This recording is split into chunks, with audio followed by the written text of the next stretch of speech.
Hello, I'm Cynthia Cody. I'm from Durham, New Hampshire. I was diagnosed in 1994 at the age of 42. And when I was diagnosed, I had absolutely no idea. Breast cancer never even entered my mind. So I was totally shocked by the diagnosis. And I was absolutely sure that that wasn't my biopsy report that I was being told was mine. So I immediately went to Dana-Farber for a second opinion, and it was at that point that I met Carolyn Kalin and a wonderful team of oncologists.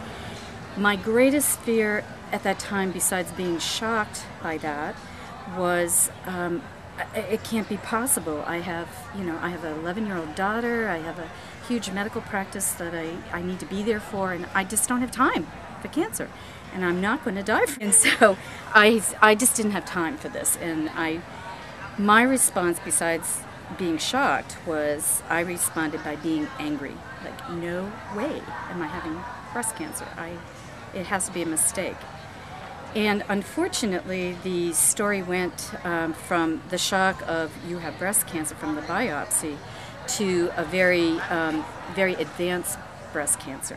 And I recall Dr. Kalin sitting on my bedside saying, well, I have some pretty bad news. It was a very large tumor, there was a lot of lymph nodes involved, and you have some pretty advanced breast cancer. So from the initial surgery, they did not get the clear margins and went on to have a mastectomy a few days later after my initial surgery. And then I started the journey that I never could have imagined. I'm a kind of person that really needs to take control. And I felt like I was out of control and I needed to get control. So for me, it was getting online and getting information, getting textbooks, just researching this thing that I really wasn't familiar with. My husband was the solid rock behind me. He was scared to death as well, but he just was right there and said, we'll do whatever we have to do. That meant an hour-and-a-half drive to Boston, very frequently in the beginning, the surgeries and what have you. And then we really found out what the story was.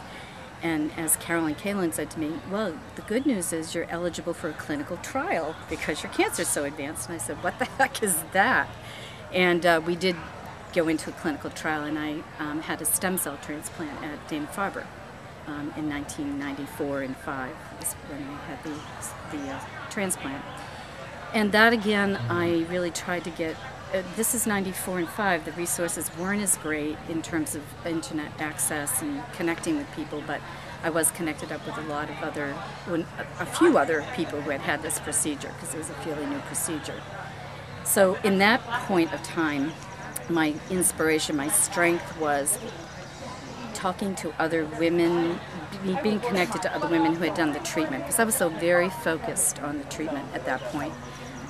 Everything else was beside the point. It was focusing on the treatment because I needed to get something that would keep me alive so that I could see my daughter grow up. And when I finally made these decisions about what my treatment would be, my main premise and my main goal and purpose was to see my daughter enter middle school, because she was 10 years old at the time. And that was my goal. I just wanted to see her enter middle school. So I did choose this very aggressive treatment, mainly because my prognosis was very poor and I wanted that opportunity to live. The lesson I learned was that we really have to be our own advocates for our health care, and even at this terrible place of being plunged into a field where the language is new and we don't know much information about what's going on, and we're hearing some pretty scary facts. The thing that was very helpful for me was really being informed. That gave me back some control that I felt I didn't have.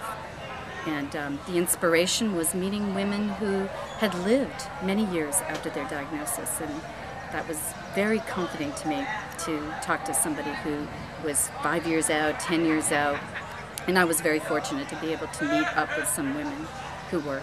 My daughter, I'm glad to say, not only did I meet my goal of seeing her go to middle school, but she graduated from high school and from college, and just 3 weeks ago she had her baby, her first baby. So I think I did it. So 14 years later, I have met my personal goal, which is to stay alive. And I feel like I'm thriving. You know, my life has changed a great deal. So many blessings I received. You know, not that I would ever wish anybody to join this club, but it really did open my eyes up and help me look to the future and really put my life in perspective and balance. There's lots of resources to reach out for, you know, depending on your personality. If you're one that really likes to connect with people, there's wonderful support groups that are very important. And there may not be, the first one you go to may not necessarily be the one you want to stay with. You just kind of shop around a little bit. The web community is amazing, you know, just like the site that you're on right now. It's a very important way to connect with people. And just always, you know, think about this. Cancer is not necessarily a death sentence. It's really an opportunity to assess your life and to make some choices that are very important for your being whole and at peace with yourself. So the joy and the peace is what I guess you look for and seek, and surround yourself with those people.